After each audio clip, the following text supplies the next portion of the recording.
خلیفہ دوئم حضرت عمر فاروق رضی اللہ تعالیٰ عنہ کے متعلق وہ باتیں جو آپ نہیں جانتے۔ یکم محرم الحرام 23 ہجری بمطابق 7 نومبر 644 ہجری کو اہل اسلام خلیفہ ثانی مراد رسول حضرت عمر فاروق رضی اللہ تعالیٰ عنہ کی جدائی جیسے صدمے سے دوچار ہوئے، اور سیدنا فاروق اعظم رضی اللہ تعالیٰ عنہ کی شہادت سے امت مسلمہ کو ایسا نقصان پہنچا جس کی تلافی کا کوئی امکان نہ تھا، کیونکہ حضرت عمر فاروق رضی اللہ تعالیٰ عنہ کو نبی کریم صلی اللہ علیہ وسلم نے امت اور فتنوں کے درمیان حائل رکاوٹ قرار دیا تھا، جن کی وفات سے فتنوں کا دروازہ کھل گیا۔ آئیے شان عمر فاروق رضی اللہ تعالیٰ عنہ کے متعلق وہ باتیں جانتے ہیں جو آپ کو حیران کر دیں گی۔ انفو ٹرینڈ ٹی وی کے تمام دوستوں کو السلام علیکم۔ دوستو، حضور اکرم صلی اللہ علیہ وسلم نے بارگاہ خداوندی میں جھولی پھیلا پھیلا کر جس شخصیت کو مانگا وہ عظیم انسان بھی حضرت عمر فاروق رضی اللہ تعالیٰ عنہ ہی ہیں۔ اسی وجہ سے آپ کو مراد رسول بھی کہا جاتا ہے۔ آپ رضی اللہ تعالیٰ عنہ کی ولدیت خطاب، لقب فاروق اور کنیت ابو حفص تھا۔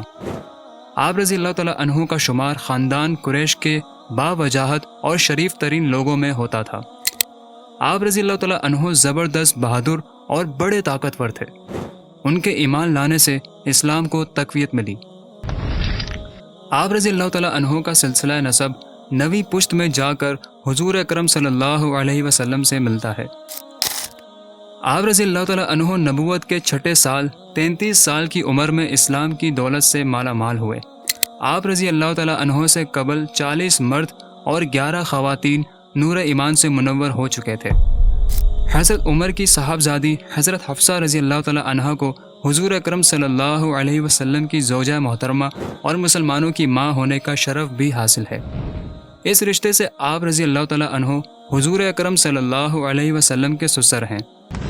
حضرت عمر فاروق رضی اللہ تعالیٰ عنہ کی تائید میں ان کی رائے کے مطابق 27 بار قرآنی آیات نازل ہوئی۔ آپ کے اسلام لانے سے مسلمانوں کو شان و شوکت ملی۔ حضرت عمر فاروق رضی اللہ تعالیٰ عنہ کا اسلام لانے کا واقعہ مشہور ہے۔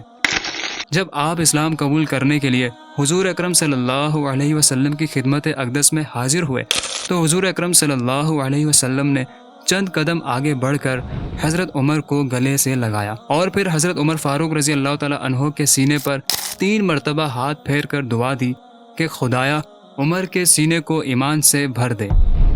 حضرت عمر فاروق رضی اللہ تعالیٰ عنہ کے اسلام قبول کرنے سے صحابہ کرام میں خوشی کی لہر دوڑ گئی اور انہوں نے خوشی سے نعرہ تکبیر بلند کیا۔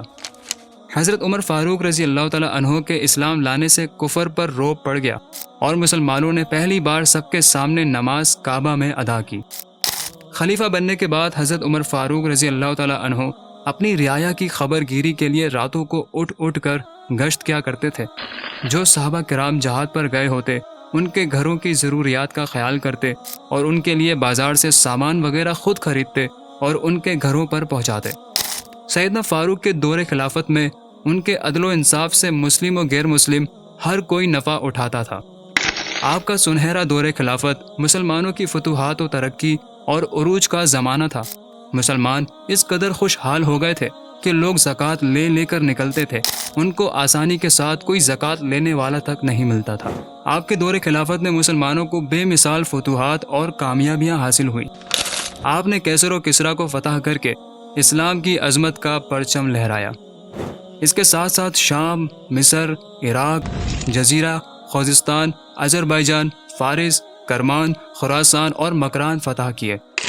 آپ رضی اللہ تعالیٰ عنہ کے دور خلافت کی چند نمایاں خصوصیات یہ بھی تھیں کہ آپ رضی اللہ تعالیٰ عنہ نے اپنے دور خلافت میں بیت المال یعنی خزانہ قائم کیا، عدالتیں قائم کر کے قاضی مقرر کیے، امیر المؤمنین کا لقب اختیار کیا، فوجی دفتر ترتیب دیا، دفتر مال قائم کیا، مردم شماری کرائی، نہریں کھدوائی، پیمائش کا نظام جاری کیا، شہر آباد کروائے، مفتوحہ ممالک کو صوبوں میں تقسیم کیا، پولیس کا محکمہ قائم کیا، جیل خانہ قائم کیا، جگہ جگہ فوجی چھاونیاں قائم کی، مسافروں کے لیے مکانات تعمیر کروائے، مساجد میں امام اور مؤذن کی تنخواہیں مقرر کی۔ آپ رضی اللہ تعالیٰ عنہ نے اپنے دور خلافت میں 3600 علاقے فتح کیے، جن میں 900 جامع مسجد اور 4000 عام مساجد تعمیر کروائیں۔ سیدنا فاروق اعظم رضی اللہ تعالیٰ عنہ کی شان و شوکت اور فتوحات اسلامی سے باطل قوتیں پریشان تھیں۔ حضرت عمر فاروق رضی اللہ تعالیٰ عنہ کی شہادت کا واقعہ کیسے پیش آیا؟ 27 ذی الحجہ 23 ہجری کو آپ رضی اللہ تعالیٰ عنہ حسب معمول نماز فجر کے لیے مسجد میں تشریف لائے اور نماز شروع کرائی۔ ابھی تکبیر تحریمہ ہی کہی تھی کہ ایک شخص ابو لولو فیروز مجوسی ایرانی جو پہلے ہی سے زہر آلود خنجر لیے مسجد کے محراب میں چھپا ہوا تھا، اس نے خنجر کے 3 وار آپ کی پیٹھ پر کیے، جس سے آپ کو کافی گہرے زخم آئے۔ آپ بے ہوش ہو کر گرے۔ اس دوران قاتل کو پکڑنے کی کوشش میں مزید صحابہ کرام زخمی ہو گئے۔ قاتل نے پکڑے جانے کے خوف سے فوراً خودکشی کر لی۔ سیدنا فاروق اعظم رضی اللہ تعالیٰ عنہ کے زخم ٹھیک نہ ہوئے اور یکم محرم الحرام کو 63 سال کی عمر میں آپ رضی اللہ تعالیٰ عنہ نے جام شہادت نوش کیا۔ آپ رضی اللہ تعالیٰ عنہ کا جنازہ حضرت صہیب رضی اللہ تعالیٰ عنہ نے پڑھایا اور روضہ رسول میں خلیفہ سیدنا صدیق اکبر رضی اللہ تعالیٰ عنہ کے پہلو میں آپ رضی اللہ تعالیٰ عنہ کی تدفین ہوئی، اور یوں 10 سال 6 ماہ 10 دن تک 22 لاکھ مربع میل زمین پر نظام خلافت راشدہ کو جاری کرنے والے کا عہد ساز دور اپنے اختتام کو پہنچا۔